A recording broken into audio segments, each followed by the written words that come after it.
नमस्कार. दर शनिवारप्रमाणे या शनिवारी आपण पुन्हा एकदा एकत्र आलेलो आहोत गीतेच्या दुसऱ्या अध्यायाच्या शेवटच्या काही श्लोकांवर चिंतन करण्यासाठी.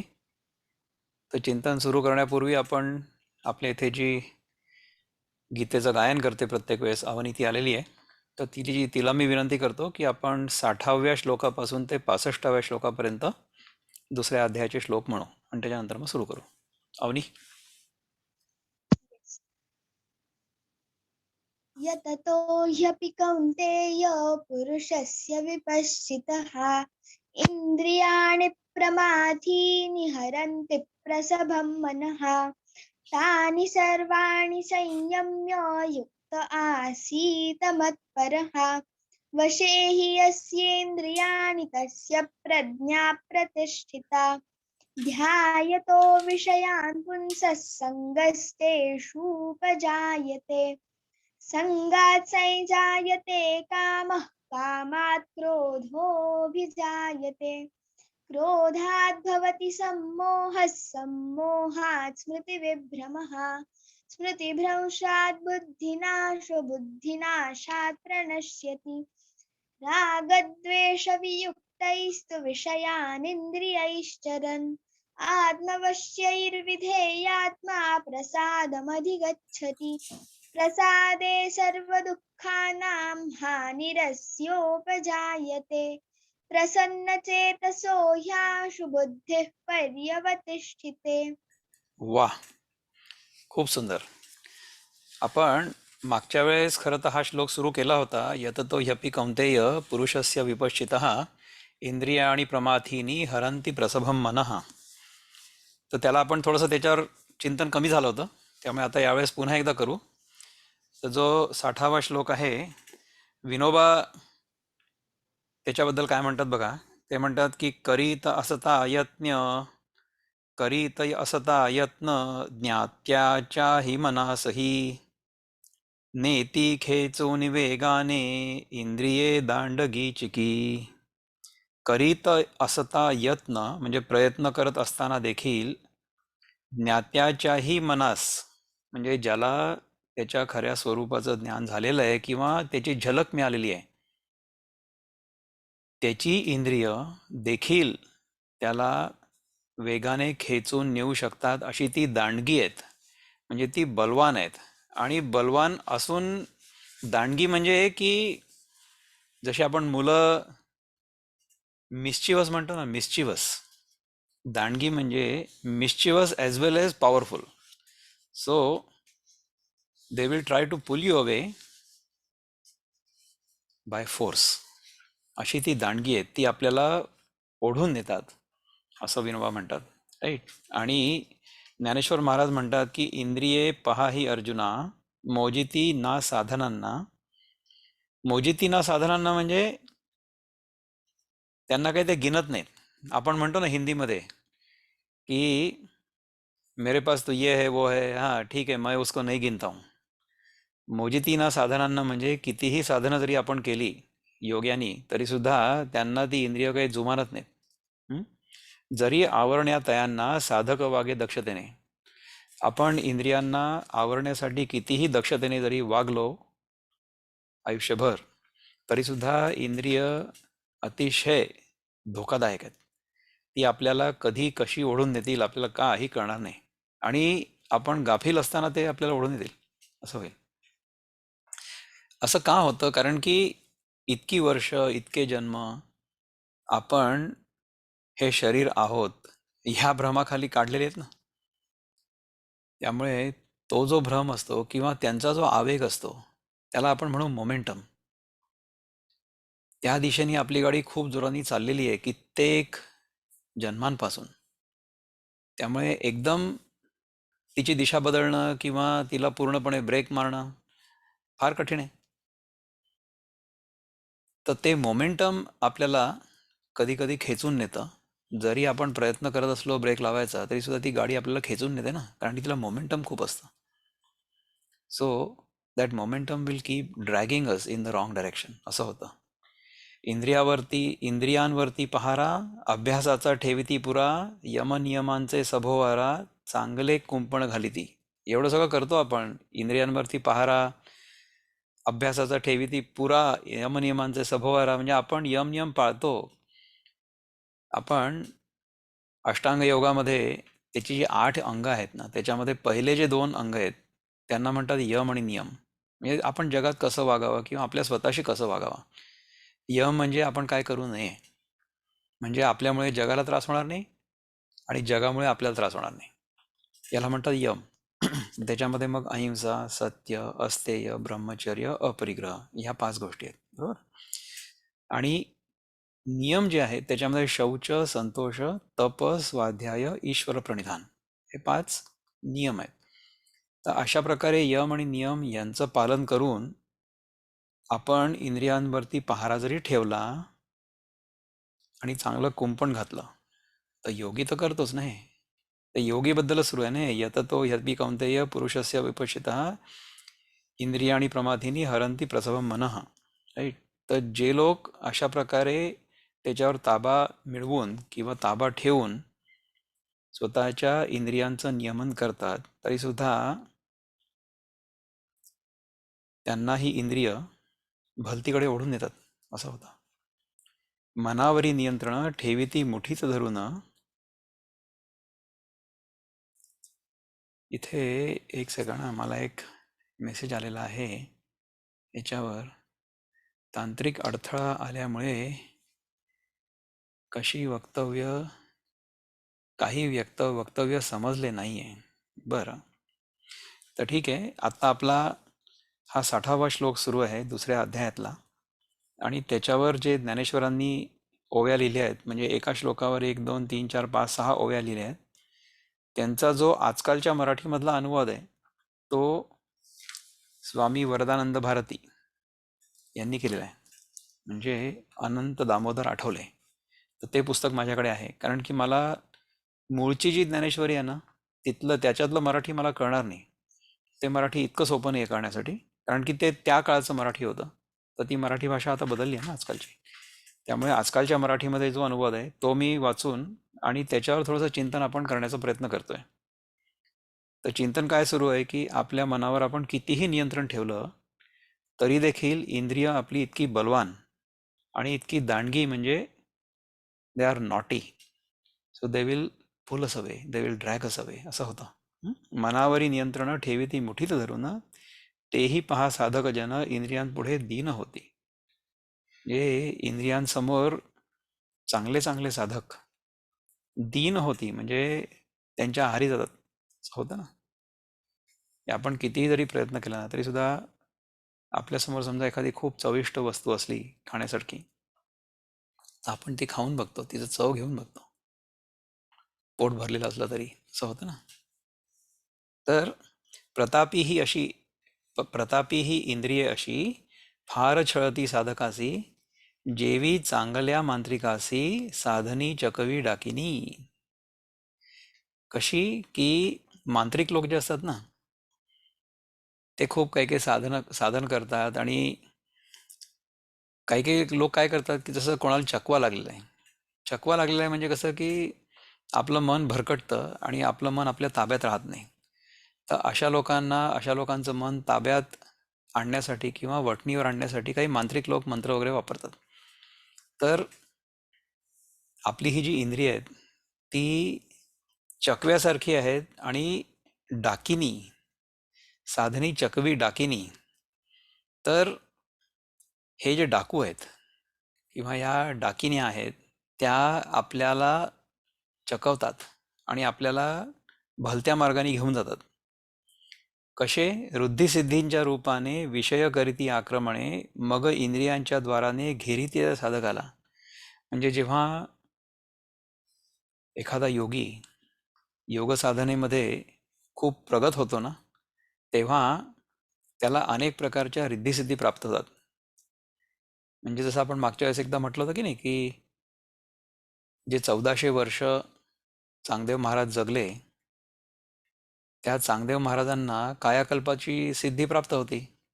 त्यामुळे ते दर 100व्या वर्षी, दर 100 वर्ष झाले की ते स्वतःला बदलून घ्यायचे, त्यांचं पूर्ण शरीर बदलून जायचं, पूर्ण जसं साप कात टाकतो तशा प्रकारे. आता आपली नागपंचमी कालच झाली की नाही, तर नाग किंवा साप जशी कात टाकतो, त्याचं जे जुनं त्याची जी त्वचा असते, त्याचं जे स्किन असतं जुनंवालं, ते टाकून देतो तो. आणि मग नवीन त्याच्या हातून त्याची चांगली छान मस्त तुकतुकीत अशी त्वचा आतून जी असते ती प्रगट होते, असं होतं. तर अशा प्रकारे चांगदेव महाराज स्वतःचं शरीर पूर्ण रिजुवनेट करायचे.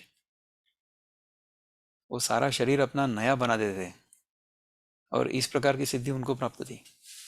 त्यामुळे तशी सिद्धी प्राप्त झाली की आपण ते अडकतो, हम उसमें फंस जाते. तर रुद्धिसिद्धीच्या रूपाने विषय करती आक्रमणे, म्हणजे मग काय होतं की अशा प्रकारची सिद्धी आपल्याला प्राप्त झाली की मग आपल्याला पुन्हा या जगातले विषय भोगावेसे वाटतात, असं होतं ना. आणि मग इंद्रियांच्या द्वाराने घेरीत साधकाला, कारण की इंद्रियांचं तर सगळं जे अटेन्शन आहे, इंद्रियांची सगळी धाव विषयांकडे. त्यामुळे अशा प्रकारच्या चॅलेंजेसमध्ये योगी जो असतो तो पडू शकतो. मग गुंते त्या मोहात, तेणे अभ्यासी पांगळे होतं, ऐसे सामर्थ्य बहुत आहे पहा इंद्रियांचे. अशा प्रकारे आपण विषयांमध्ये आणि इंद्रियांमध्ये अडकतो. इतकं सामर्थ्य त्या इंद्रियांचं आहे, असं ज्ञानेश्वर महाराजांनी आपल्याला वॉर्न केलंय की असं होतं माणसाचं. तर अशा प्रकारे इंद्रियांवर पहारा जरी असला तरी सुद्धा ती फार धोकादायक आहेत. ती आपल्याला कधी धोका देतील आणि कधी आपल्याला इकडून तिकडे घेऊन जातील, त्यांचा काही भरोसा नाही. त्यामुळे त्यांच्यापासून वाचून राहणं किंवा त्यांच्यावर सारखा पहारा ठेवणं हे अतिशय महत्त्वाचं आहे. तर ह्याच्याबद्दल कोणाला काही चिंतन करायचं असेल तर आपण हात वर करा, इलेक्ट्रॉनिकली केलं तरी चालेल, आणि मग आपण त्याच्यावर थोडंसं चिंतन करू. तुमच्या स्क्रीनवर असं असेल बघा की हात वर करण्याची मुभा असेल. रिॲक्शन्समध्ये आहे का? हो, रिॲक्शन्समध्ये नाही, रिॲक्शन्समध्ये नाही, सॉरी. कशात आहे बघा, कुठेतरी असायला पाहिजे की आपण समजा हात वर केला, तुमच्या फोनवर असू शकतं. तर अनिल आपटे आपल्याला, म्हणजे अपर्णाताई, तुम्ही अनम्यूट करा स्वतःला प्लीज. येस, केलं हां अनम्यूट. हां, बोला बोला. मला विचारायचं होतं, हा 61वा आहे की 60वा आहे? हा 60वा आहे. 60वा आहे ना? कारण की 60वा आपण जस्ट सुरू केला होता, पण त्याच्यावर काही फारसं चिंतन झालं नव्हतं. चिंतन नव्हतं झालं. त्यामुळे मग मी विचार केला की आपण जरा त्याला एकदा पुन्हा घेऊ, थोडं समजून घेण्याचा प्रयत्न करू. जर त्याच्यामध्ये कोणाला आणखीन काही शंका असली किंवा काही विचार व्यक्त करायचे असले तर आपण करू शकता त्याच्याबद्दल विचार. पण आपल्याला स्वतःला अनम्यूट करावं लागेल पहिले, कारण की आपण हो. सध्या सगळे म्यूट आहात. नाही, माझ्या सासऱ्यांचं हे भावार्थ दीपिका होतं माझ्याकडे, ते काढलंय मी अरे आणि वा, ते मी वाचते, त्याच्यावरतून आहे. आणि ज्ञानेश्वरीचं सुद्धा आहे माझ्याकडे, बरं दोन्ही बरं आहे. बरं. त्यामुळे बरोबर दोन्ही ठेवलंय. आणि यांचंही आहे, विनोबांचंही आहे. विनोबांचंही किती चांगलं आहे ना, म्हणजे ज्या विनोबांचंही सुद्धा आहे. ज्या छंदामध्ये दोन्हीच गीता आहे. लिहिलेली आहे त्याच हो ना, छंदामध्ये त्यांनी गीताही त्यांनी लिहिलेली आहे. करेक्ट लिहिले. एकदम म्हणजे ज्ञानेश्वरी आपल्याला समजायला फार कठीण आहे, पण बरोबर, ही सोपी आहे, ही सोपी आहे. नाही का? करेक्ट. ही सोपी. विनोबांनी गीते व्यतिरिक्त ज्ञानेश्वरीचा देखील चांगला अभ्यास केला होता, हो. आणि त्या सगळ्या अभ्यासाचं जे पर्यावसान झालं ते ह्या गीताईमध्ये झालेलं आहे. आणि मग त्या गीताईला त्यांनी अनेक लोकांकडनं वाचवून घेऊन आणि त्याच्यावर टिप्पणी घेऊन, किंवा समजा ते कुठे छान काही आहे. शब्द जर इकडला तिकडे करून चालत असेल तर अशा प्रकारे त्यांनी पुष्कळ त्याच्यावर काम केलं. आणि आपल्यासमोर जी हातात गीताई आहे ती हो. त्यांनी कमीत कमी आय डोंट नो 50 एक वेळा तरी केली असेल रिवाईज. कुठे कुठे त्यांना जर काही दिसलं असेल तर त्यांनी ती रिवाईज केली, आणि मग शेवटी ही आपल्या हातात आलेली आहे, आणि ही खूप सुंदर झालेली आहे. तर हो. ह्याच्याबद्दल काही वादच नाही. तर ठीक आहे, आता आपण 61वा श्लोक घेऊ. तर 61वा श्लोक जो आहे तो आहे, तानि सर्वाणि संयम्य युक्त आसीत मत्परः वशे हि यस्येंद्रियाणि तस्य प्रज्ञा प्रतिष्ठिता. पण हा श्लोक सांगण्यापूर्वी मी अवनीला प्रॉमिस केलं होतं की मी तिला व्यासदेवांची आणि गणपतीची गोष्ट सांगणार आहे. तर तिला मी पहिले पटकन सांगतो, समजा ती असेल तर. आय होप की शी स्टील देअर. तर जेव्हा हे सगळं महाभारत व्यासदेवांनी लिहायला घेतलं, तर हे लिहून घेण्यासाठी त्यांना एक असिस्टंटची गरज होती. आता आजकालच्या जगामध्ये आपण त्याला स्टेनोटायपिस्ट पण आता जुने झाले, पण सम असिस्टंट टू राईट. ओके. तर त्यांच्या मनातले जे भाव आहेत ते आणि त्यांचे जे शब्द आहेत ते व्यवस्थित सगळे प्रगट व्हावे, त्याच्यासाठी लेखनिक रायटर कोण? तर त्यांनी गणपतीला बोलवलं, the most intelligent being in the world, right? की गणपती तू आता हे बस आणि हे लिहून काढ. तर गणपती म्हणे की मी हे करतो खरं, पण एक कंडिशन आहे, एक अट आहे माझी. काय अट? की तुम्ही बोलताना थांबायला नको, तुम्ही कंटिन्युअसली सगळं सगळं सांगत राहिले पाहिजे. तुम्ही जर थांबला तर मी लिहिणं थांबून देणार. अशी गंमत आहे. तर मग व्यासदेव काही कच्च्या गोळ्या नव्हते खेळले. व्यासदेवाने त्याला सांगितलं की ठीक आहे, करतो, पण माझी अशी अट आहे की तुला जे समजतंय तेच लिहायचंय, म्हणजे समजल्याशिवाय लिहायचं नाही आहे. म्हणजे मी जे सांगणार ते तुला समजलं पाहिजे. Only then you write it down. तर गणपती म्हणे ठीक आहे, नो प्रॉब्लेम. तर असं करून हे त्यांचं रायटिंगचं प्रोजेक्ट सुरू झालं. मग व्यासदेवांनी सांगायचं आणि गणपतीने ते लिहून घ्यायचं. असं महाभारत पूर्ण सुरू केलं. तर महाभारत किती मोठं आहे? काहीतरी 18,000 वगैरे श्लोक आहे म्हणतात त्याच्यात. आणखीन किती आहे मला माहीत नाही, I don't know. A huge number. त्यातले हे गीता म्हणजे फक्त छोटेसे 700 श्लोक आहेत. पण मग काय व्हायचं की समजा व्यासदेवांना एखादा विचार सांगायचा असेल आणि त्याला जरा वेळ लागणार असेल, तर ते काय करायचे की गणपतीला एक गोगली टाकायचे, म्हणजे एक कठीण श्लोक टाकायचे त्याच्यात. आणि त्या कठीण श्लोकावर गणपतीला विचार करावा लागायचा ना, की ह्याचा अर्थ ॲक्च्युली आहे काय. तर तो करत असताना त्याला लिहायला वेळ लागायचा. तर तेवढ्या वेळात मग व्यासदेव त्याच्या पलीकडचे 10, 15, 20 श्लोक त्यांच्या मनामध्ये तयार करायचे. अशी त्यांची श्लोक आहेत. 1,00,000 श्लोक आहेत महाभारतात. श्रीराम केकरे यांनी सांगितलंय मला. Very good. म्हणजे ह्याच्यावरनं हे सिद्ध होतं की माझी स्कॉलरशिप किती आहे. 1,00,000 आहेत किंवा 20,000 आहेत किंवा 18,000 आहेत, ते माझ्यासाठी they are too many as far as I am concerned. त्यामुळे the number really doesn't matter to me, they are just too many. हे 700च तर टू मेनी आहे. या 700 पैकी आपण पहिल्या 2 अध्यायांमध्येच तर अजूनपर्यंत गेले कित्येक दिवस बोलतोय. झाले ना ऑलमोस्ट 4-1 महिने. पण हे समजून घेणं महत्वाचं आहे. म्हणजे ह्या सगळ्या गीतेच्या अभ्यासाचा जो उद्देश आहे, तो उद्देश हा आहे की ह्यातलं जे तत्व आहे ते तत्व आपण समजून घ्यावं आणि आजकालच्या जीवनामध्ये त्या तत्वांचा काय उपयोग होऊ शकतो, किंवा आपलं जीवन अधिक चांगलं बनवण्यासाठी, अधिक सुखी बनवण्यासाठी, अधिक समृद्ध बनवण्यासाठी आपण त्याचा काय उपयोग करू शकतो, कसा उपयोग करू शकतो, या उद्देशाने आपण हे सगळं चिंतन सुरू केलेलं आहे.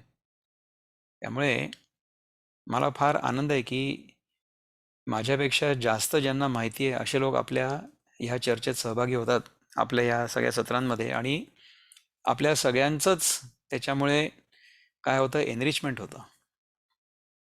So we all get enriched, हम सबको इसमें से अत्यधिक लाभ होता है. तो ऐसा है. तो हम लोग 61 में क्या देख रहे थे कि तानि सर्वाणि संयम्य युक्त आसीत मत्परः वशे हि यस्येंद्रियाणि तस्य प्रज्ञा प्रतिष्ठिता. तर विनोबा म्हणतात की त्या सरोधोनी युक्तीने राहावे मत्परायण, इंद्रिये जिंकली जाने त्याची प्रज्ञा स्थिरावली. तर हे बऱ्यापैकी सोपं आहे, आपल्याला कळतंय. आणि आमचे जे मित्र आहेत किशोर कुलकर्णी, त्यांनी 61 वर काय लिहिलंय बघा. पहिले 60 सांगतो मग 61 सांगतो. कितीही असो मनुष्य विद्वान, करो इंद्रिय निग्रहाचे प्रयत्न, तरी ते सर्व यत्न असफल होती. बलवान इंद्रिये मना लोभविती. असं 60व्या श्लोकाचं त्यांनी भाषांतर केलंय. आणि 61व्याचं काय केलंय की इंद्रियांवरी कठोर ताबा ठेवी, मन मजवरी सदा दृढ ठेवी, ज्याची इंद्रिये मानिती जयासी, म्हणावे स्थितप्रज्ञतयासी. म्हणजे इंद्रियांवर कठोर ताबा ज्याने ठेवलेला आहे आणि माझ्यावर मन दृढपणे ठेवलेलं आहे. माझ्यावर म्हणजे कृष्ण अर्जुनाला सांगतोय ना, म्हणजे कृष्णाच्या तत्वावर, कृष्णा कॉन्शियसनेसवर आपलं जर मन नेहमी दृढ असलं, so we are always focused on Krishna consciousness, ज्याची इंद्रिये मानिती जयासी, म्हणजे माझी इंद्रिय मला मानतात, so they listen to me or they are under my control, म्हणावे स्थितप्रज्ञ तयासी. बरोबर. आणि याच्यासाठी आता ज्ञानेश्वर महाराज काय म्हणतात ते आपण बघूया. म्हणून विषयाची आसक्ती नाहीशी करून पुरती, पार्था जो या इंद्रियाप्रती निग्रहे ठेवी कवळून. म्हणून विषयाची आसक्ती, आपल्याला विषयांची आसक्ती जी असते ना, ती फार कठीण आहे सोडणं. पण ती नाहीशी करून पुरती, पार्था जो या प्रती निग्रहे ठेवी कवळून. म्हणजे ज्या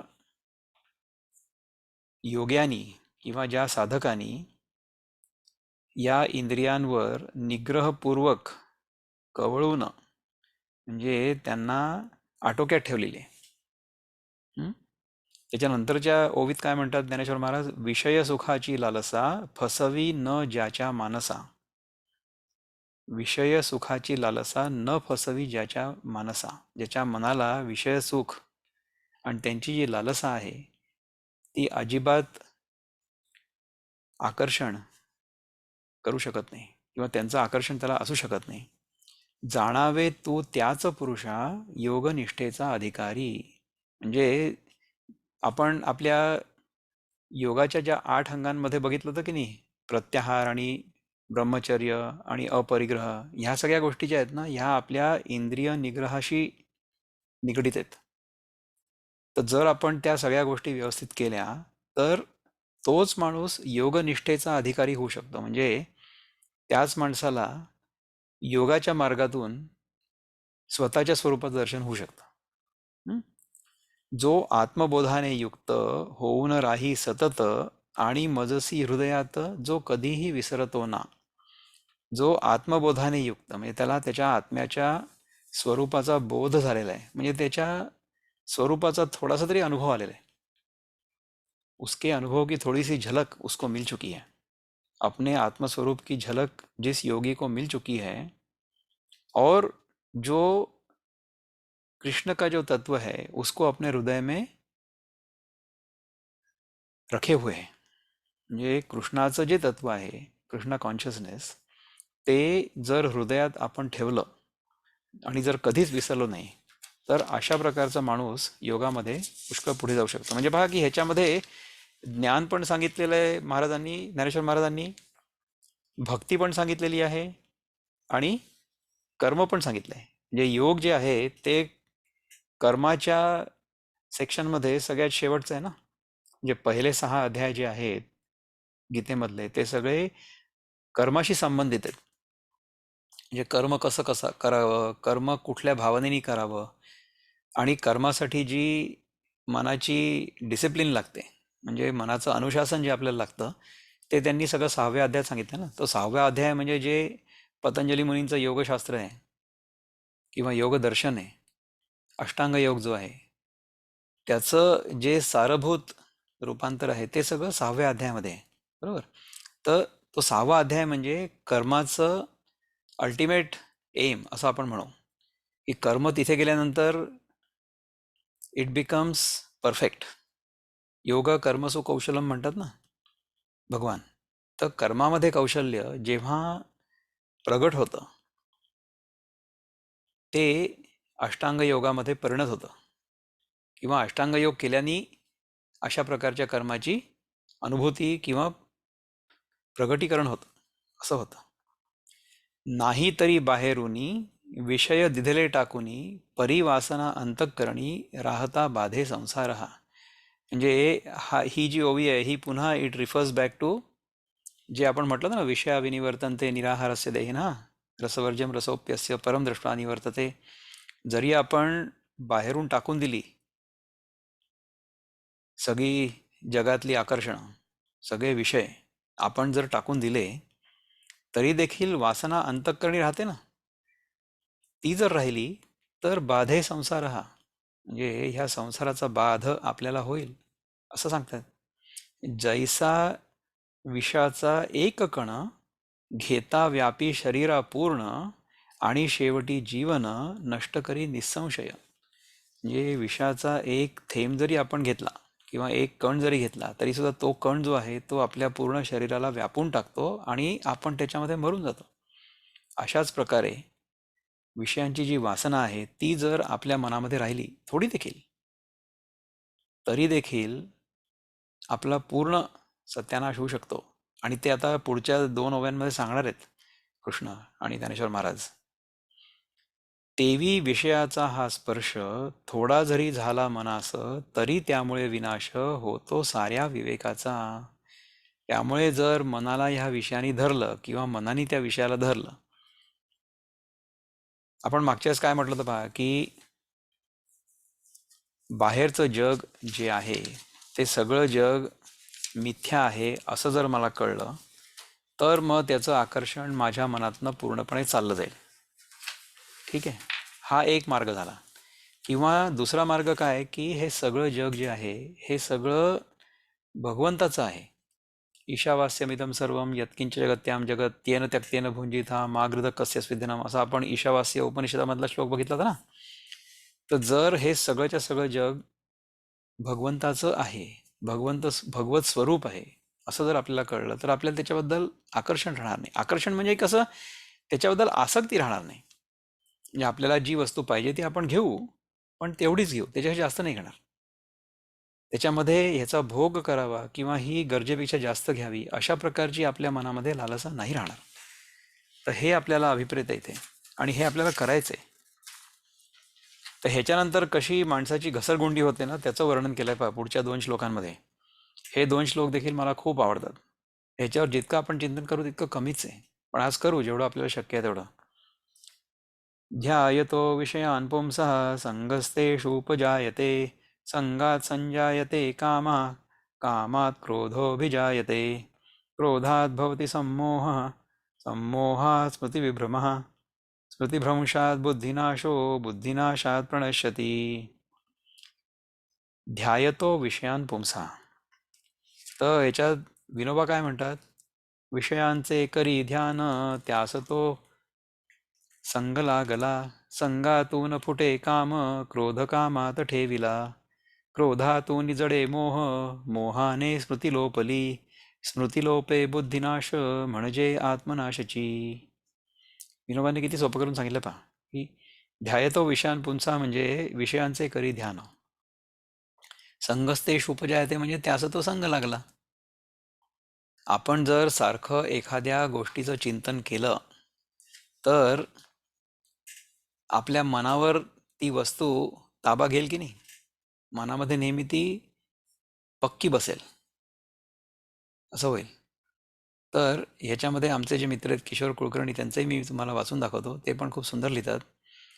विषयांचा करी विचार जरी त्यांची वासना निपजे तरी वासनेतून उगम तीव्र लालसेचा पूर्ती न होय तव उपज क्रोधाचा क्रोध प्रसवे अविवेकाते जो विभ्रमवे स्मृतीते मग नसे दूर बुद्धिनाश शेवटी होई सर्वनाश. तर म्हणण्याचा अर्थ हा आहे की आपल्याला विषयांपासून दूर राहायचे. विषयांची केवळ होता स्मृती विरक्ताही विषय रुचती त्या रुचीची आसक्ती कामरूपे प्रकट होई. तर जर विषय आपल्या मनातून नष्ट झालेले नसले तर काय होईल, की त्याची जी स्मृती आहे ती स्मृती आपल्या मनातनं कधी उफाळून वर येईल ती सांगता येत नाही. आणि ती कामरूपे प्रगट होई म्हणजे त्याच्या कामनेच्या रूपाने ती प्रगट होते. ध्यायतो विषयान पुंसा संगस्तेषु उपजायते. संग म्हणजे त्याच्याबद्दल आसक्ती. संगात संजायते कामः. तर तो काम जो आहे म्हणजे त्याची इच्छा, ती इच्छा ह्या सारखं ह्याच्यावर विचार केल्यामुळे होते. म्हणजे मला अमुक गोष्ट पाहिजे, अमुक गोष्ट पाहिजे, अमुक गोष्ट पाहिजे. पहिले कसं असतं की we come to know about things म्हणजे जानती, नंतर वी स्टार्ट कव्हेटिंग इट म्हणजे इच्छती, म्हणजे आपल्याला त्याची इच्छा होते, आणि देन करोती, असं होतं. म्हणजे पहिले आपल्याला विषयांचं ज्ञान होतं, त्यानंतर आपण त्याचा विचार करायला लागतो, त्याच्यानंतर आपल्या मनामध्ये कामना उत्पन्न होतं की आपल्याला हा विषय हवा, आणि मग तो विषय प्राप्त करण्यासाठी आपण कर्म करतो. आणि विषयप्राप्तीच्या कर्मासाठी जर आपण कर्म केलं, विषयप्राप्तीच्या इच्छेसाठी जर आपण कर्म केलं, तर ते कर्म बंधनकारक असतं. हे तर आपण ह्याच्या आधी पण पाहिलं ना. त्यामुळे जेव्हा मला एखाद्या वस्तूची कामना होते आणि त्या कामनेसाठी मी कर्म करतो, तेव्हा ते कर्म मला त्याच्या फळाच्या बंधनात अडकवतं. त्यामुळे कर्म आणि कर्मफळ, कर्म आणि कर्मफळ, आणि ह्याच्यामध्येच आपला पूर्ण जन्म चालला जातो. आणि मृत्यूनंतर पुन्हा कामना उरतेच, त्यामुळे मग पुन्हा जन्म घ्यायला लागतो. अशा प्रकारे ही वस्तूंची कामना, हा वस्तूंचा विचार आपल्या मनामध्ये जो येत असतो, तो अशा प्रकारे आपल्याला अडकवत असतो या जन्म मरणाच्या फेऱ्यात. काल मला भावनाताईंनी फोन करून विचारलं होतं की हा जन्म मरणाचा फेरा काय आहे आणि जन्म मरणाच्या फेऱ्यातून मुक्ती म्हणजेच मोक्ष ना, असा त्यांचा प्रश्न होता. तर बरोबर आहे, अगदी बरोबर आहे. पण हे केव्हा आहे? हे जेव्हा आपण स्वतःला जीव मानत असतो तेव्हा ते होतं. जीव म्हणजे कसं, की मी एक जीव आहे आणि माझ्या व्यतिरिक्त जे काही इथे दिसतंय ते आयदर वेगळे जीव आहेत किंवा हे जग आहे. जीव, जगत, वेगळे जीव आणि ईश्वर, ह्या सगळ्यांना आपण वेगवेगळ्या रूपांनी समजतो किंवा ह्यांचा वेगळ्या रूपांनी आपल्याला बोध होतो. तर अशा प्रकारे आपण जेव्हा आपलं जीवन जगतो, तेव्हा मग काय होतं, की ह्या जगामध्ये आपल्याला जे काही करायचं आहे त्याच्यासाठी आपण त्या वस्तूच्या मागे लागतो किंवा त्या वस्तूचं चिंतन करतो. ती वस्तू आपल्याला कशी मिळेल हे बघतो आणि त्याच्यासाठी कर्म करतो. इच्छेने जेव्हा आपण कर्म करतो तेव्हा मग काय होईल, की त्या कर्माचं फळ आपल्याला भोगायलाच लागेल ना, चांगलं किंवा वाईट दोन्ही. म्हणजे चांगलं कर्म केलं तर चांगलं फळ मिळेल आणि वाईट कर्म केलं तर वाईट फळ मिळेल. त्या दोन्ही फळांपासून आपली सुटका नाहीच आहे. जर आपण अशा प्रकारे सारखं कर्म करत राहिलो तर आपलं हे शरीर संपून जाईल, परंतु कर्म किंवा इच्छा संपणार नाही. आणि मुक्ती जी आहे ना, ती इच्छेपासून मुक्ती, कामनेपासून मुक्ती, ही खरी मुक्ती आहे. ती कशी होईल? आत्ता जे सांगितलं आपण, की जर असं कळलं की बाहेरचं जे जग आहे, जे मला दिसतंय, जे असं वाटतंय की खरं आहे, ते खरं तर माझ्या मनाचं प्रतिबिंब आहे, ते खरं नाही आहे. त्याचं प्रतिबिंब जेव्हा माझ्या मनात पडतं तेव्हाच मला फक्त त्याच्या असण्याचा भास होतोय की नाही. आत्ता होतो, म्हणजे ह्या क्षणी जेव्हा आपण जागे आहोत तेव्हा तो भास होतोय आपल्याला. परंतु आपण जेव्हा झोपून जातो तेव्हा कुठे जातं जग? नाहीच होतं ना. तर हे जग जे आहे, हे फक्त एका विशिष्ट परिस्थितीमध्येच अनुभवायला येतं आणि त्या विशिष्ट परिस्थितीला म्हणतात जागृत अवस्था. जेव्हा आपण जागे आहोत, आपली ही सगळी इंद्रिय उघडी आहेत आणि आपलं मन त्याच्या मागे त्या इंद्रियांमधनं जे काही जग आपल्याला अनुभवायला येतंय ते ग्रहण करण्यासाठी सज्ज आहे, तेव्हा जग हे बाहेरचं खरं आहे असं आपल्याला वाटतं. पण ते तसं नाही आहे खरं. हे जेव्हा आपल्याला कळतं ना, तेव्हा आपली त्याच्यामधली आसक्ती पूर्णपणे चालली जाते. म्हणजे आपण आपल्या गरजांची पूर्ती करू, परंतु त्याच्यामध्ये आसक्त नाही होणार. तर जर आपण अशा प्रकारे जगाचं स्वरूप समजून घेतलं व्यवस्थित, तर मग विषयांचे कधी ध्यान होणारच नाही ना. कारण की तो विषय जो आहे तो मिथ्या आहे हे कळेल, असं होईल. याच्याबद्दल कोणाला काही चिंतन करायचं का?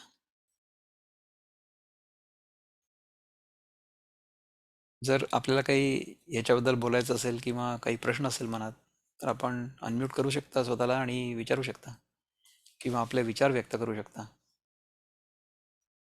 जर कोणाला काही बोलायचं असेल तर आपण अनम्यूट करा, नाही तर मग आपण ह्याच्या पलीकडचं घेऊ. ध्यायतो विषयान पुंसा संगस्तेषु उपजायते, संगात संजायते कामा, कामात क्रोधो विजायते. आता कामात क्रोधो विजायते हे म्हणजे कसं आहे बघू आपण, की समजा आपल्या मनामध्ये एखादी इच्छा उत्पन्न झाली, कामना उत्पन्न झाली आणि त्या इच्छेनुसार आपल्याला एखादी वस्तू मिळाली नाही, म्हणजे आपण जे काही कर्म करू त्याचं जे आपल्याला अपेक्षित फळ आहे ते नाही मिळालं, मग काय होईल? मग आपल्याला राग येईल. म्हणजे कामात क्रोधोभिजायते, जर इच्छेची पूर्ती झाली नाही तर जी मनाची अवस्था होते तिला आपण क्रोध म्हणतो. आपल्याला राग येतो कोणाचा तरी, ह्याच्यामुळे ते नाही झालं, त्याच्यामुळे ते नाही झालं. अरे आपण त्यांच्याकडनं अपेक्षा केलीच का? आपण जर कोणाकडनं काही अपेक्षा नाही ठेवली, का बरं नाही ठेवली?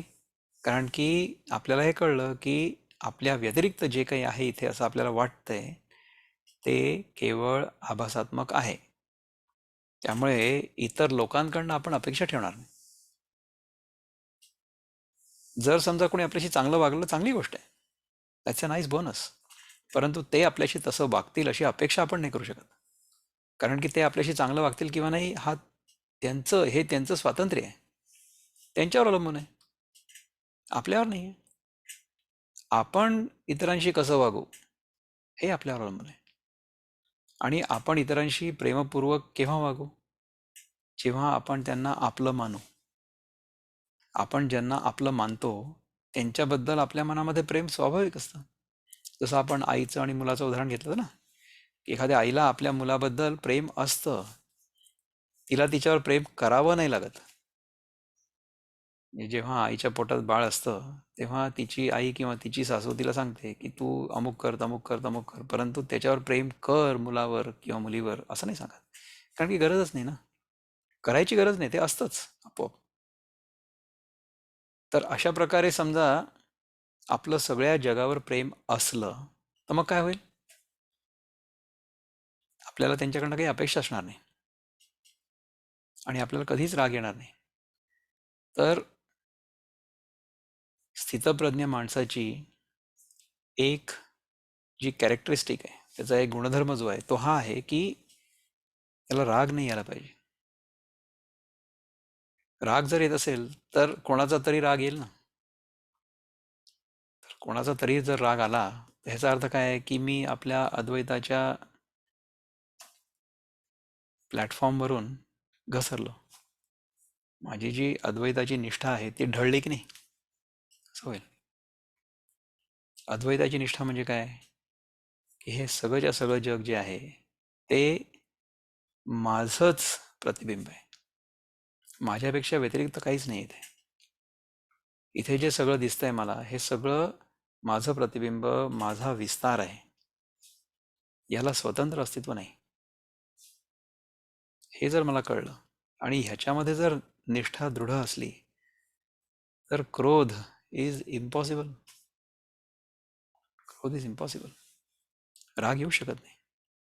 2 उदाहरणं मला माहिती आहेत रागाबद्दलची. एक तर स्वामी अखंडानंद महाराज होते.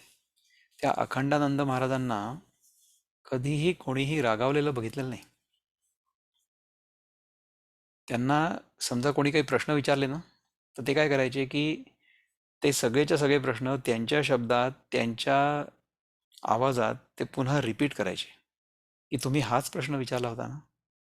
आणि जेव्हा ते त्यांच्या आवाजात आणि त्यांच्या भाषेत तो प्रश्न पुन्हा विचारायचे तेव्हा तोपर्यंत त्यांच्या त्या बोलण्याच्या स्टाईलमुळेच ज्या माणसाने तो ओरिजिनल प्रश्न विचारला होता असायचा त्या माणसाला आपोआप उत्तर मिळून जायचं, असं व्हायचं. त्यांच्या मनात अजिबात कोणाचबद्दल कधीच राग आला नाही. त्यांचे जे गुरु होते आणखीन एक, त्यांचं नाव होतं उडिया बाबा. त्या उडिया बाबांनी तर डिक्लेअर केलं होतं की ज्या दिवशी मला राग येईल तो दिवस माझ्या आयुष्यातला शेवटचा दिवस असेल. So the day I get angry will be the last day of my life. I will leave my body on that date. That is what he had declared.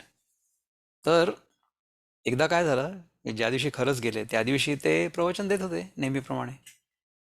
तर त्यांच्या सोबत त्यांचा एक कोणीतरी थोडासा अर्धवट असा एक शिष्य होता जो त्यांच्यासोबत राहायचा नेहमी. तर उन्हाळ्याचे दिवस असतील तर त्यांना महाराजांना मागून कोणीतरी पंखा करत होतं. ठीक आहे. त्या दिवशी सकाळी काय झालं होतं की आश्रमामध्ये तिथे जिथे ते राहायचे उडिया बाबा, त्यांना एका जागी गाईची विष्ठा आढळली. म्हणजे गाईचं शेण असतं ना ते पडलेलं आढळलं. त्यांनी कोणाला तरी असं थोडंसं चढ्या आवाजात म्हटलं फक्त, ये क्या है इधर, साफ करो इसको. अशा प्रकारे ते बोलले. म्हणजे जेवढं मी आता तुम्हाला बोलून दाखवलं मी त्यांची नक्कल करण्याचा प्रयत्न केला. त्यांचा आवाज थोडा चढला, रागावले असं नाही, फक्त एवढा चढला. त्या दिवशी ते प्रवचन करत असताना दुपारी किंवा संध्याकाळी हा जो त्यांचा माथेफिरू एक शिष्य होता. त्या शिष्याला त्यांना पंखा करायचा होता. परंतु दुसरा जो पंखा करणारा होता शिष्य महाराजांचा, त्यांनी त्याला पंखा करू दिला नाही, म्हणून त्याचं डोकं फिरलं. त्यांनी त्याच्या हातातनं तो दांडा घेतला आणि त्या दांड्याने त्या महाराजांच्या डोक्यावर तो दांडा मारला. पण ते महाराज अगदी शांतपणे प्रवचन करत असताना तिथेच ते कोसळले आणि गेले. पण अजिबात त्यांच्या मनामध्ये क्रोध नव्हता. शांतपणे गेले. अशा प्रकारचं देखील एखाद्या महात्म्याचं देखील मरण होऊ शकतं. असं होतं बघा.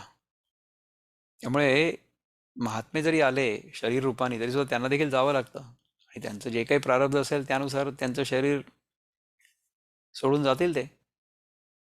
सगळे लोक काही ज्ञानेश्वर महाराजांसारखे म्हणा किंवा तुकाराम महाराजांसारखे पोचलेले नसतात.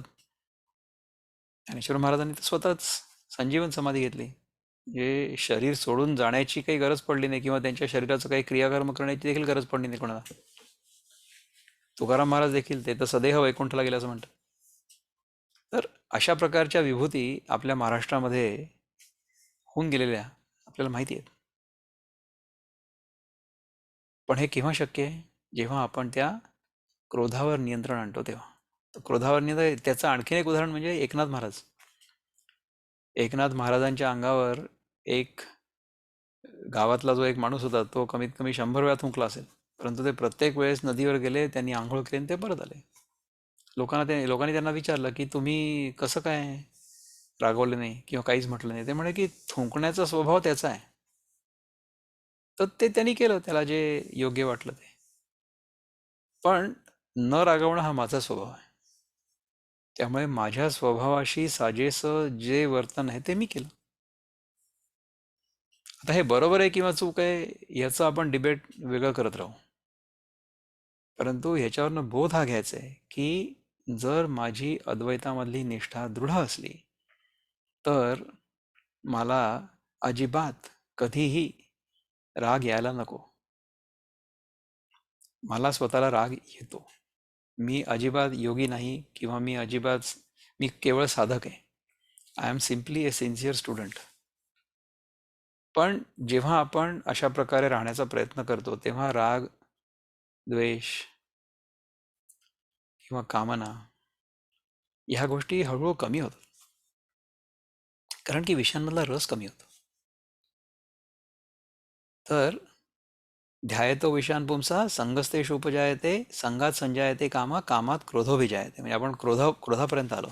आता या क्रोधामुळे काय होतं की क्रोधात भवती संमोह. म्हणजे क्रोधामुळे मी मोहित होतो. क्रोधातूनी जडे मोह असं म्हणतात ना विनोबा. क्रोधातूनी जडे मोह मोहाने स्मृती लोपली. तर क्रोधातूनी जडे मोह. मोह म्हणजे काय? आपण जे आधी बघितलेलं आहे की मोह म्हणजे मी जो आहे त्याच्या व्यतिरिक्त काहीतरी आहे असं मी समजलो, हा मोह. तर जेव्हा मला राग आलेला असतो तेव्हा माझा स्वतःवरचा ताबा किंवा माझी जी स्वतःची ओळख असते ती ओळख सगळी नाहीशी होते माझ्या मनात. म्हणजे मी जरी सुद्धा इतक्या प्रयत्नांनी सगळं करून देखील माझ्या मनावर ताबा मिळवून आणि चांगल्या प्रकारे राहत असलो तरी सुद्धा विषयांच्या ध्यानामुळे, समजा ते न मिळाल्यामुळे मला जर क्रोध आला तर त्या क्रोधामुळे मी कोण आहे मी विसरून जातो. नाही का? आपण किती मोठ्या मोठ्या लोकांना बघतो की समजा त्यांना राग आला तर कधी कधी नाही का आपण एअरपोर्टवर वगैरे बघतो की समजा एखाद्या माणसाला त्याला पाहिजे तशी सीट नाही मिळाली किंवा काही झालं तर मग ते ओरडाओरडा करतात. आणि ते तर लोक फार श्रीमंत किंवा आणखीन वरच्या स्तरातले वगैरे असतात, तर त्यांचा तर अहंकार आणखीन मोठा. एकदा असं झालं इथल्या एका एअरपोर्टवर की एका माणसाने असं जोराने विचारलं. तिथे त्याला फार उशीर होत होता चेक इन करायला आणि बोर्डिंग करायला. तर तिथली जी मुलगी असेल तिच्यावर तो ओरडला की don't you know who I am. तुला माहिती नाही का मी कोण आहे? तुम जानती नहीं हो मैं कौन हूं. तर तिने शांतपणे फोन उचलला आणि त्यांच्या सिक्युरिटीला फोन केला की there is one person here who does not know who he is. Can you please come and help him. वो जानते नहीं कि वो कौन है, उनकी आके मदत करो. आता सगळ्यांना उशीर होत असेल तर ह्याला काय जास्त उशीर होईल का? विमान जेव्हा उडेल तेव्हाच उडेल ना. प्रत्येक माणसाला तेवढाच वेळ लागेल. परंतु जर त्या विमानालाच उशीर झालेला असेल तर आपण त्या मुलीवर उगीचच्या उगीच रागावून काय फायदा आहे? ती बिचारी तिचं काम करते. तिच्या हातात आहे का ते विमानाला उशीर होतोय किंवा नाही होत आहे? नाही. पण आपल्याला आपला अहंकार दाखवायचा. आपल्याला दाखवायचं की आपण किती मोठे आहोत. तुम नहीं जानती मैं कौन हूं. तुम्हाला ओळखत नाही का? नाही ओळखत. तुमची ओळख पटवून देऊ आता. असं होतं. तर क्रोधामुळे आपण स्वतः कोण आहोत ह्याचा आपल्याला विसर पडतो. क्रोधातून जडे मोह आणि मोहाने स्मृती लोपली. म्हणजे ह्या सगळ्या मोहित अवस्थेमध्ये स्मृती लोपली म्हणजे की जे आपण शिकलो तो विसरून गेलो. We have forgotten who we are or what our essential nature is, and we have unnecessarily got deluded. मोह म्हणजे डिल्युजन म्हणतात. इंग्रजीमध्ये मोहाला डिल्युजन म्हणतात. हे कशामुळे सुरू झालं? ध्यायतो विषयान पुंसा. कारण की माझी ही चुकीची समजूत आहे की हे जग सत्य आहे आणि ह्या जगामधले जे सगळे विषय आहेत ते सत्य आहेत आणि ते विषय मला प्राप्त करायचे आहेत आणि मी ते प्राप्त करून त्यांचा भोग करीन आणि त्याच्यामुळे मला सुख होईल, ही माझ्या मनातली जी कल्पना आहे ती कल्पना चुकीची आहे. हे आपण कित्येक दिवसांपासून आपल्या मनावर बिंबवण्याचा प्रयत्न करतोय की आपली जी कल्पना असते, आपण काल्पनिक जगामध्ये जगत असतो. आपली ही कल्पना असते की हा देह म्हणजे मी आहे, या देहाच्या आतमध्ये मी आहे, बाहेर म्हणजे जग आहे, या जगामध्ये इतक्या सगळ्या ज्या गोष्टी मला माझ्या डोळ्याने दिसत आहेत त्या सगळ्या गोष्टी मला हव्या आहेत, कारण की त्या मिळवल्यानंतर मी परिपूर्ण होईल. त्या जर नाही आहेत तर मी परिपूर्ण नाही आहे. अशा प्रकारचा भ्रम आपण जन्मजन्मांपासून बाळगलेला आहे. तर हे जेव्हा आपण करत असतो तेव्हा ह्या सगळ्या प्रकारची घसरगुंडी होणारच आहे. These are the 8 steps to total destruction. ठीक आहे ना. मोहाने स्मृती लोपली, मी विसरून गेलो मी कोण आहे. स्मृती लोपे बुद्धिनाश. जे बुद्धिनाश म्हणजे माय डिस्क्रिमिनेशन हॅज गॉट करप्टेड. विवेक जो आहे तो गेलेला आहे. म्हणजे विवेक कसला? सत्य आणि असत्य ह्याच्यामधला जो विवेक आहे, नित्य आणि अनित्य ह्याच्यातला जो विवेक आहे तो गेला. अद्वैतामध्ये नित्यानित्य विवेक, दृष्टादृश्य विवेक आणि जडचेतन विवेक ह्या 3 गोष्टींचा विवेक सांगितलेला आहे. तर द्रष्टा आणि दृश्य ह्या 2 मधला विवेक आपण समजून घेऊ. कसं आहे की मला अनुभव होतोय कुठल्या तरी वस्तूचा, म्हणजे ही वस्तू आणि ह्या वस्तूचा अनुभव ज्याला होतोय तो मी, ह्या 2 गोष्टी वेगळ्या आहे ना. तर मी अनुभव करणारा आणि ही अनुभव झालेली वस्तू, तर ज्याचा अनुभव होतो ती वस्तू खरी नाही, ती अनित्य आहे, ती मिथ्या आहे, ती आहे असं वाटतंय परंतु ती खरी नाही आहे. ज्याला अनुभव येतोय ती खरी आहे. ठीक आहे ना. तर अशा प्रकारे आणि नंतर एक पंचकोशांचा विवेक आहे. पंचकोश विवेक म्हणजे हे जग जे आहे हे सगळं मला माहिती आहे हां, आणि मी म्हणजे ही वस्तू नाही आहे. हे सगळे विषय झाले. These are the things of the world. They are apart from me. I am the one who knows those things. So I am the knower and these things are known. Knower known. त्यानंतर ह्या देहाच्या मार्फत मला हा सगळा अनुभव होतोय किंवा माझ्या इंद्रियांच्या मार्फत हा मला सगळा अनुभव होतोय. पण ह्या इंद्रियांना देखील मी जाणतो की ही माझी इंद्रिय आहेत. ठीक आहे. ही इंद्रिय म्हणजे मी आहे असं वाटतं खरं आपल्याला. म्हणजे हे डोळे म्हणजे माझ्याच शरीराचा एक भाग आहे, त्यामुळे हे डोळे पण माझेच आहेत किंवा नाक आहे किंवा माझी जी पंच ज्ञानेंद्रिय आहेत ती सगळी ज्ञानेंद्रिय किंवा हा माझा देह, हे सगळं मीच आहे असं मला वाटतं. परंतु हे माझं आहे असंही वाटतं ना. ठीक आहे. म्हणजे ही वस्तू माझी आहे, ही वस्तू माझी आहे हे मला माहिती आहे, परंतु ही वस्तू मी नाही आहे हे मला क्लिअरली माहिती आहे. ठीक आहे. परंतु देहाच्या बाबतीत असं नाही होत. देहाच्या बाबतीत असं होतं की हा देह माझा आहे, परंतु हा देह मी नाही आहे असं मला नाही वाटत. मला असं वाटतं की मीच हा देह आहे. त्या देहाशी आपलं खूप तादात्म्य होतं. तर ही आपली चुकीची कल्पना असते. परंतु देह देखील माझा आहे. देह also is like an object. My body is like an object. I can observe it. I can see it. I am the one who knows it. तर भावनाताई विचारते की कृपया विवेक प्रकार सांगाल का? हां, तर व्यत्ययाबद्दल दिलगीर आहे. It's okay. आपण हे बघा, हे काही असं खूप फॉर्मल आपलं चर्चासत्र नाही आहे. दिस इज क्वाईट इन्फॉर्मल. जर तुम्हाला काही बोलायचं असेल तर आपण बोलू पण शकता. तर आपण सध्या पंचकोश विवेकाबद्दल बोलतोय. आपण सगळ्या प्रकारच्या विवेकांबद्दल आपण बोलू. So let us talk about these thing. कारण की हे जर आपल्याला कळलं ना, तर त्याच्याने आपल्याला लक्षात येईल की आपण ही घसरगुंडी कशी थांबवू शकतो. हा देह देखील एक विषयच आहे. विषय म्हणजे it's an object to us. Okay. त्याच्यानंतर जर आपण इंद्रियांमध्ये आलो, तर इंद्रिय जी आहेत ते देखील ही इंद्रिय माझी आहेत हे मी जाणतो. त्यामुळे इंद्रिय are on the side of the known, not on the side of knower. ठीक आहे. त्यानंतर त्याच्या आतमध्ये त्याच्या मागे मन आहे. एका मनामध्ये पाचही इंद्रियांकडनं पाच वेगवेगळ्या प्रकारची सेन्सेशन्स येतात, एक्सपिरियन्सेस येतात, राईट. शब्द स्पर्श रूप रस गंध ह्या पाचही प्रकारची जी संवेदना आहे ना, त्या संवेदना सगळ्या पाचही आपल्या आपल्या मनामध्ये येतात.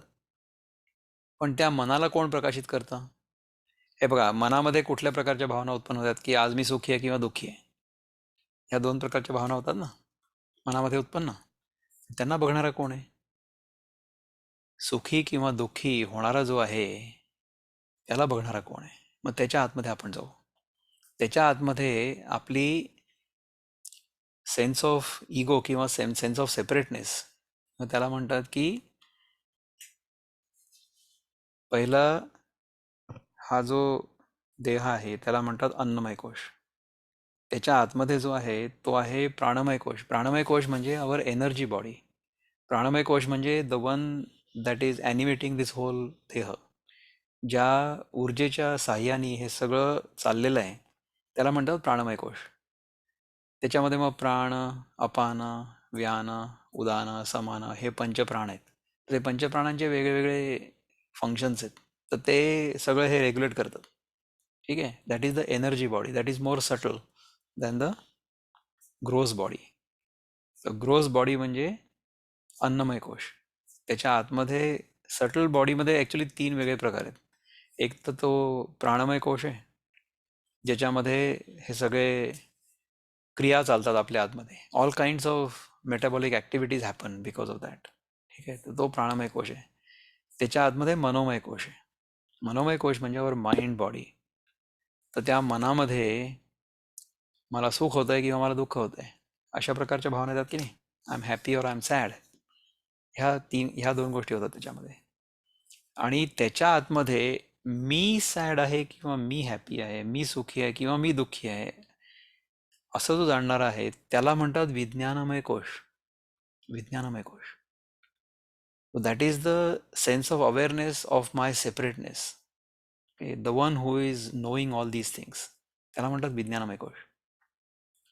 पण त्याच्याही आतमध्ये or even more subtle than that is the आनंदमय कोश, where the one who is operating in this world is enjoying. म्हणजे जे मी करतोय, जे मी विषय प्राप्त करतोय किंवा मला ज्या सुखदुःखांची अनुभूती होते त्याच्या आतमध्ये the one who is actually experiencing this, the one who is enjoying or suffering, ते त्याच्याही मागे आनंदमय कोश. तर हे जे सगळे पाच कोश असतात ना, दीज आर ऑल म्हणजे ही डिस्क्रिप्शन्स आहे. See, these are all descriptions. ह्या सगळ्या वर्णन करून सांगण्याच्या किंवा विश्लेषण करून सांगण्याच्या पद्धती आहेत. ह्या सगळ्यांचा अनुभव आपल्याला नेहमी येत असतो, परंतु आपण असं विश्लेषण त्याचं करत नाही किंवा we don't analyse this in this manner and we don't know about these things. But if we understand these thing, म्हणजे आपल्याला समजा हे सगळं कळलं आणि त्यानुसार जर आपण विवेकपूर्ण राहू शकलो, जर आपल्याला कळलं की जी वस्तू मी ऑब्झर्व करतोय किंवा जी वस्तू मला कळते, तर त्या ऑब्झर्व्ड वस्तूच्या मागे मी फारसा लागणार नाही. That is the whole purpose of this exercise, isn't it? तर जर हे मला करता आलं तर मग हे जी आपण स्थितप्रज्ञाची लक्षणं समजून घेण्याचा प्रयत्न करतो आहोत, तशा प्रकारचं वर्तन आपलं व्हायला लागेल. आपल्याला जर वस्तूंमधला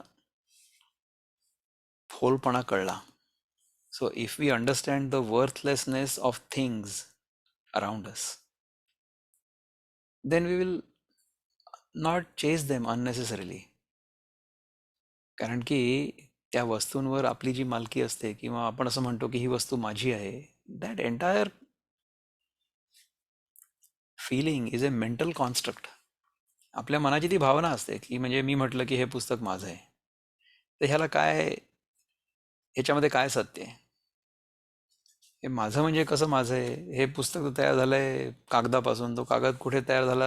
एखाद्या झाडामधनं तो पल्प तयार केला लाकडाचा, त्याच्यापासून त्याच्यावर कागद छापला, मग त्या कागदावर आणखीन काही छापलं, म्हणजे अनेक लोकांनी त्याला हात लावलेले आहेत. ह्याच्यामध्ये माझं काय आहे? मी फक्त थोडेसे पैसे दिले आणि विकत घेतलं हे पुस्तक. That is all I did, right? हे पैसे तरी माझे होते का? पैसे मला आणखीन कोणीतरी दिले. कशाबद्दल दिले? मी काहीतरी काम केलं.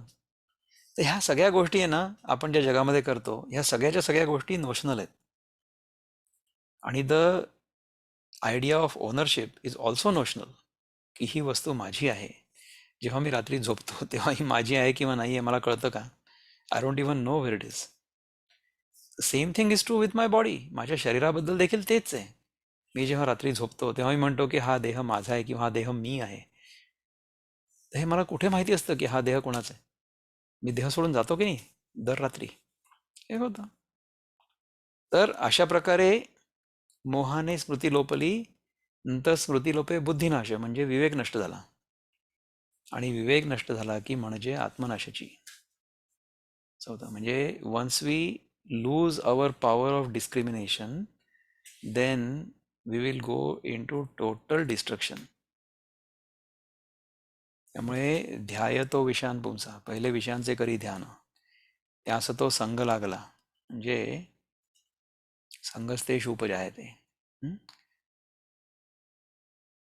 नंतर संघातून फुटे काम, क्रोध कामात ठेविला, म्हणजे ध्यायतो विषयान पुंसा, संगस्तेश उपजायते, संघात संजायते कामा, कामात क्रोधोभिजायते. 4 झाल्या. तर क्रोधात भवती संमोहा, संमोहात स्मृतिविभ्रमा, स्मृतिभ्रंशात बुद्धिनाशो, बुद्धिनाशात प्रणश्यति. ध्यायतो विषयान पुंसा, संगस्तेषु उपजायते, संघात संजायते कामा, कामात क्रोधोभिजायते, क्रोधात भवती संमोहा, क्रोधात समूहात स्मृतिविभ्रमा, स्मृतिभ्रंशात बुद्धिनाशो, बुद्धिनाशात प्रणश्यति. ह्या 8 प्रकारे आपला पूर्ण सत्यानाश होऊ शकतो. त्यामुळे ह्यांच्यापासून जर वाचून राहायचं असेल तर ध्यायतो विषयान पुंसा ह्याच्यामध्ये जायचंच नाही, म्हणजे पहिली पायरी उतरायचीच नाही. तर पहिली पायरी तुम्ही नाही उतरले तर तुम्ही 8व्या पायरीपर्यंत उतरणार नाहीच ना. त्याच्यासाठी डिस्क्रिमिनेशनची आवश्यकता आहे, की आपल्याला हे माहिती पाहिजे की खरं काय आहे आणि खरं काय नाही आहे. So if we know this, if we understand this, then we will not fall down, we will not slide down this slippery slope. ह्या 2 श्लोकांमध्ये जीवनाचं सगळं सार आहे असं मला वाटतं.